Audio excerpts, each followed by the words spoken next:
जय सिया राम सभी को।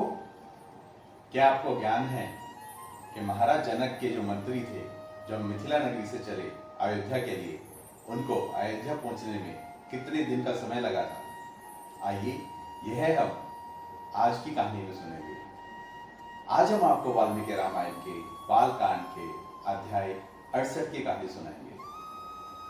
तो जैसा अभी तक हमने सुना कि राम जी ने शिव के धनुष को तोड़ दिया है और महाराज जनक ने यह निश्चय किया है कि मैं राम जी के साथ ही अपनी पुत्री सीता का विवाह करूंगा। और उन्होंने महाराज दशरथ के पास अपने मंत्रियों को भेजा है कि महाराज दशरथ आए और राम को और सीता जी को आशीर्वाद देकर उनका विवाह संपन्न करें। तो जब मंत्री मिथिला नगरी से निकले तो उन्हें अयोध्या पहुंचने में पूरे 3 दिन लगे।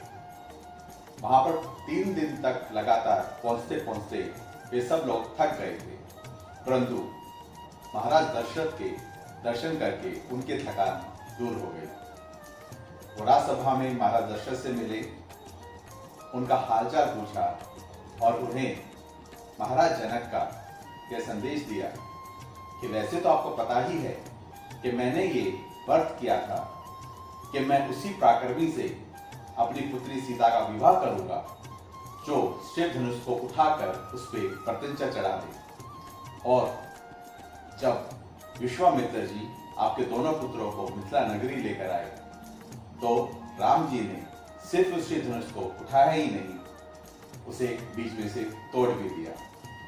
तो मेरा आपसे अनुरोध है कि आप अतिशीघ्र मिथिला नगरी आए और अपने पुत्र राम को और मेरी पुत्री सीता का विवाह करके उन दोनों को आशीर्वाद दें। यह सुनकर महाराज दशरथ बहुत खुश होते हैं। उन्हें अपने पुत्र पर बहुत गर्व होता है।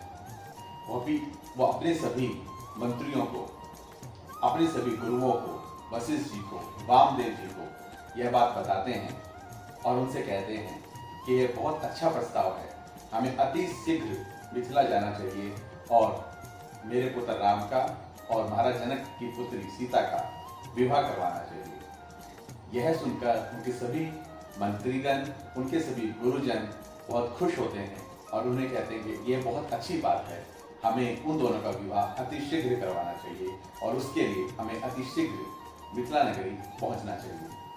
तो यह निश्चय करके कि हम कल सुबह बारात लेकर मिथिला नगरी जाएंगे, महाराज दशरथ खुशी खुशी सो जाते हैं और आज का अध्याय संपन्न होता है। वाल्मीकि रामायण की कहानियां बहुत ही अद्भुत हैं और हम ये चाहते हैं कि सभी कहानियां सभी लोगों तक पहुंचे। आप सबसे अनुरोध है कि आप हमारे पेज रामलक्ष्मण यात्रा को ज़्यादा से ज़्यादा लोगों के साथ शेयर कीजिए, उनसे अनुरोध कीजिए कि हमारे पेज को फॉलो करें। और आप सभी लोग सुनते रहिए प्रभु राम की कहानी, भक्त बंधु की जवानी। जय सिया राम।